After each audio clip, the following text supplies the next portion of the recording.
டேய் எப்ப பாரு அந்த போனையே நோண்டின்னு இருக்கற தொடப்ப எடுக்க போற இப்போ ஃபோன் வச்சிரமா அதுக்கு எதுக்கு தொட போறீங்க போற சாரி ஃபார் த ஃபோன் நோண்டிங் என்னடா இது இந்த மெசேஜை மட்டும் பாத்துருமா கொஞ்சம் இருமா என்ன வாட்ஸ்அப்ல புது விதமான மெசேஜ் ஸ்ரீராம்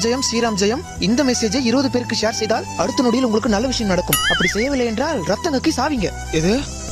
இதெல்லாம் நம்புற மாதிரியா இருக்கு ரத்தம் கக்கியா ஒருவேளை உண்மையா இருக்குமோ ஷேர் பண்ண வேண்டியதான் அனுப்புனா நல்ல விஷயம் நடக்கும்னா எக்ஸ்ட்ரா ஒரு 10 பேருக்கு அனுப்புவோம் ஐயா என்னடா சிரிப்பே அம்மா ஒரு மெசேஜ் 20 பேருக்கு அனுப்பிச்சா உடனே நல்ல விஷயம் நடக்குமா நான் 30 பேருக்கு அனுப்பிச்சு விட்டேன் என்னடா சொல்ற அம்மா போன் ஏதோ வந்து பாரு ஹலோ எப்ப ஆச்சு என்னம்மா உன் பாட்டி செத்து போயிட்டாங்கடா மா இதுக்கு என்ன சம்மந்தம் இல்லம்மா சும்மா இதுக்கு என்ன சம்மந்தம் இல்ல டேய் ஐ சொன்ன மாதிரி நல்ல விஷயம் நடந்துச்சு இது என்னது ஓம் சாய்ராம் ஜெயம் இந்த மெசேஜை 15 பேருக்கு அனுப்புனால அம்மா தாத்தா நல்லா தானே இருக்காரு ஆமா அதுக்கு என்ன இப்போ Got the man with the plan right here. King is swagger.